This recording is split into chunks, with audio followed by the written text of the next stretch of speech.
Nagtaas naman ng 12 pesos ang carrots na 28 pesos per kilo noon at 40 pesos per kilo ngayon. Para sa unang balita, Katrina Son reporting.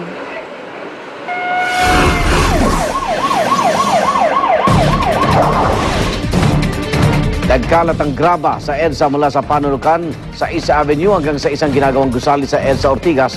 Agad namang inalam ng MMDA kung sino ang salarin at narito po ang report ni Jay Sabale. Ihiba sana. Naabutan ng GMA News sa nagkalat na graba sa EDSA Kamuning kaninang madaling araw.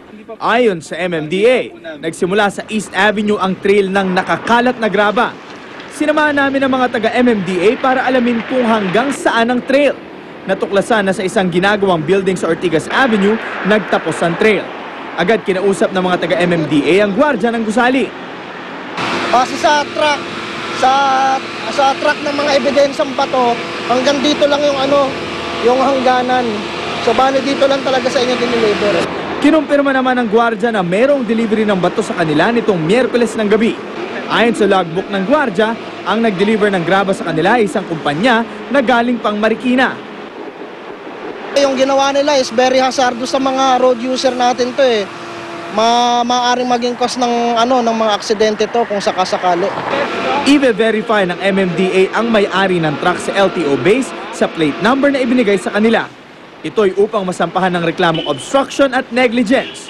Agad na ring nilinis ang mga nagkalat na bato upang di na makaperwisyo sa mga motorista. Para sa unang balita, Jay Sabale, reporting.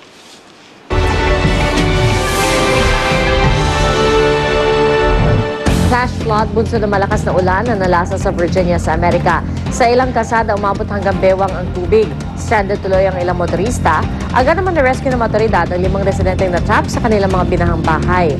Nagtumbahan naman ang ilang puno dahil sa malakas na hangin. Ang isang puno bumagsak sa isang kotse, wala namang naiulat na nasaktan sa insidente. Petroleum complex sa Singapore nasunog. Sa mga kuha, kitang-kita ang makapal na usok na nagmumula sa complex at batay sa report, ang nasunog ay isang pump ng refinery. Agad naman dumating ang mga bumbero para apulahin ang apoy pero ilang oras lamang matapos ideklarang fire under control, isang sunog ang muling sumiklab. Wala namang naiulat na nasaktan sa insidente. Oras na para sa unang chika. Narito na si Luan D. Luan!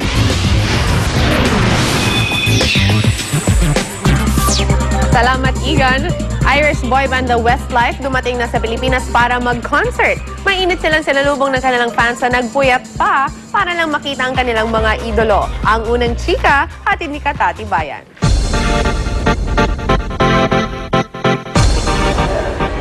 Nakarating na sa bansa sina Kian Igan, Mark Fihili, Nicky Byrne, Shane Failan o ang boy band na mas kilala na Westlife pasado alas 12 ng madaling araw kanina. Abutin man na madaling araw, sulit daw ang pag-aabang ng Westlife Fans Club nang masilayan nila ang kanilang mga idolo. Naging mainit ang kanilang pagsalubong sa grupo, naghiyawan at bigay todong tilian. Nagkantahan pa ang avid fans na ilang pinasikat na kanta ng Westlife. At di rin nila pinalabas ang pagkakataong makilala ng bagong kaibigan. Ang German avid fan na si Susie Mueller, tiniis ang 10-hour flight makapanood lang ng concert ng Westlife sa Maynila. I love the Philippines, but I also want to see Westlife. Sa sobrang fanatic naman ni Adeline Tan, pinilit pang makakuha na access sa loob ng airport terminal baggage area, makatabi lang ang mga iniidolo. Kaya ang dalaga na starstruck sa tuwa. There's songs, appearance, attitude, ewan, lahat na. Very excited na nga mag-perform ang Irish boy band sa kanilang The Gravity Tour Concert 2011. Ito man ang pang-apat na beses nila makabalik Pinas. Hindi naman daw silang magsasawang balik-balikan ang kanilang Pinoy avid fans. Alright guys, we'll see you tomorrow night at the show. It's going to be fantastic. We can't wait. We're so happy to be back in the Philippines.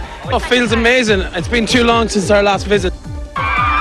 Higit pa riyan, mas na-excite ang grupong makilala ng personal si pambansang kamao Manny Pacquiao kung mabigyan man ng pagkakataon.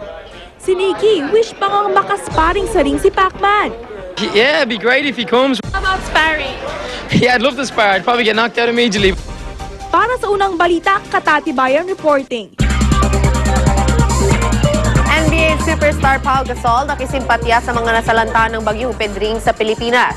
Sa post ng LA Lakers player sa kanyang Facebook account, sinabi niyang ikinalulungkot niya ang pananalasa ng bagyo sa Pilipinas. Ipinahatid din niya ang kanyang suporta sa mga biktima ng kalamidad. Marami ang nag-like at nag-comment sa post ni Pau, kabilang na ang kanyang Pinoy fans. Nakisimpatya rin sa Pilipinas ang kilalang novelist na si Paulo Coelho at sa kanyang tweet naman ay iniligay ni Paulo ang hashtag na Pray for the Philippines. Ipinagdasal daw niya ang mga nasalanta ng bagyo sa Pilipinas.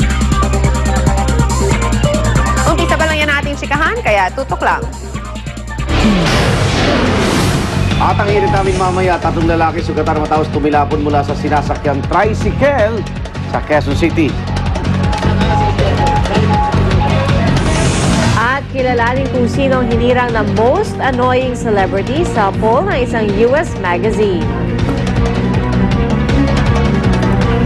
Abangan yan at iba pa sa unang balita mamaya.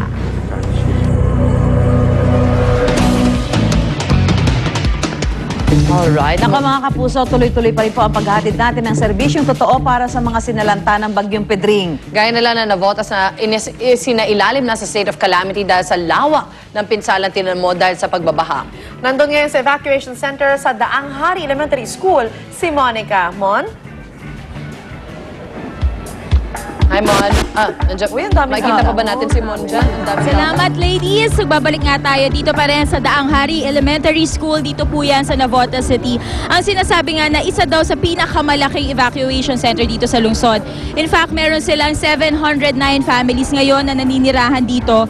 At yun nga lang, dahil sa medyo marami yung mga dito muna nagsistay, medyo siksikan po sila sa mga classrooms. In fact, umaabot daw sa 40 families ang nagkakasya sa isang silid-aralan. So nakikita po natin ngayon, medyo siksikan talaga yung mga nandito nga sa evacuation center. Kaya naman hindi maiwasan na bukod po sa space, namumroblema rin po sila or isa sa mga kinakaharap po nilang problema dito ay yung panganib po sa kalusugan. Kaya naman ngayon po umaga mga kapuso, isang serbisyong totoo po ang hatid natin dito sa mga narito nga sa evacuation center dahil meron po tayong medical mission kasama pa rin of course ang Health Emergency Management Staff ng Navotas or ang HEMS at syempre ang AFP-NCR-COM. Ngayon naman puntahan natin si Arn dahil I think may ginagawa rin servisyo totoo si Arn. Go Arn!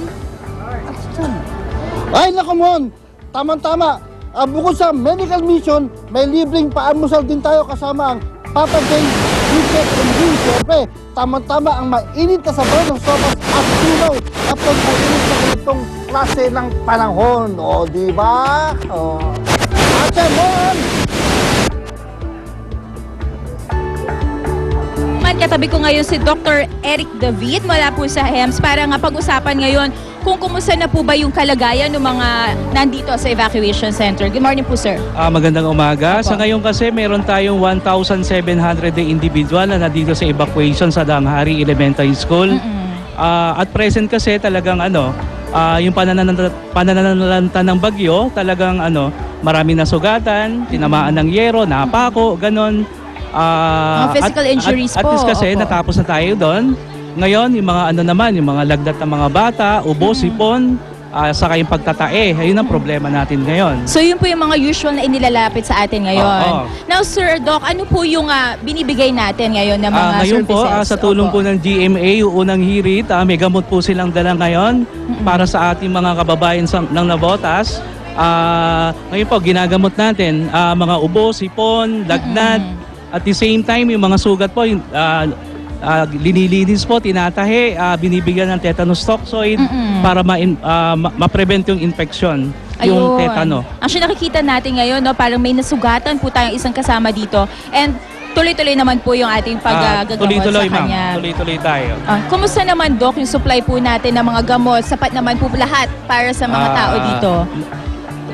Nung kasagsagan ng bagyo, nag-emergency purchase ang City Health natin, ang Navotas City ng gamot. Kaya may mga gamot naman tayo. So, kaya lang sa dami lang ma'am talaga ng nasalanta ng bagyo ngayon, talagang medyo limited na naman. Medyo limited po talaga. Ano po ba, Doc, yung talagang sa tingin natin number one o the priority po sa mga pangangailangan ng mga nandito ngayon in terms of, Kailangan of course, talaga kasi ngayon talaga lalabas ang mga sakit yung mga lagnat, ubo, sipon, saka pagtatae. Kasi yung pinagkukunan ng tubig. Correct, yung tubig po. Oo. Sa unang hirit, totoo ang